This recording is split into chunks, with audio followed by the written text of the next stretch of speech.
கவி news. இந்த வீடியோவில் என்ன அப்டேட் பார்க்க போகிறோம் அப்படின்னா, தமிழகத்தில் 1 முதல் 12ஆம் வகுப்பு மாணவர்களுக்கு பள்ளிகள் திறப்பு எப்பொழுது? ஜூன் 1ஆம் தேதி ஏற்கனவே பள்ளிகள் திறக்கும் சூழலில் பள்ளிகள் திறப்பு தள்ளி போகுமா என்பதை பற்றிய விரிவான தகவல்கள் பார்க்கலாம். அதற்கு முன்னாடி நம்முடைய சேனலில் முதல் முறையாக பார்க்குறவங்களா இருந்தால் சேனலை மறக்காமல் சப்ஸ்கிரைப் பண்ணிக்கோங்க. பள்ளி மற்றும் கல்லூரிகளுக்கான அனைத்து தகவல்களையும் நீங்கள் உடனுக்குடனே தெரிஞ்சுக்கலாம். கோடை விடுமுறைக்கு பிறகு ஜூன் 1ஆம் தேதி பள்ளிகள் திறக்கப்படும் என அமைச்சர் ராஜ்மோகன் அவர்கள் அதிகாரப்பூர்வமாக அறிவித்துள்ளார். இதில் 1 முதல் 3ஆம் வகுப்பு வரையிலான மாணவர்களுக்கு மட்டும் ஜூன் 4ஆம் தேதி வியாழக்கிழமை பள்ளிகள் திறக்கப்படுகின்றது. மேலும் சில மாவட்டங்களில் வெயிலின் தாக்கம் அதிகமாகவும் சில மாவட்டங்களில் கனமழையும் பெய்து வருகின்றது.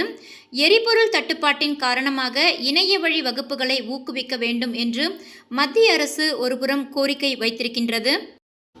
இந்த சூழ்நிலையில் திட்டமிட்டபடி பள்ளிகள் திறப்பு ஜூன் 1ஆம் தேதி திறக்கப்படும் என்று பள்ளிக் கல்வித்துறை அமைச்சர் திரு ராஜ்மோகன் அவர்கள் அறிவித்திருக்கின்றார்.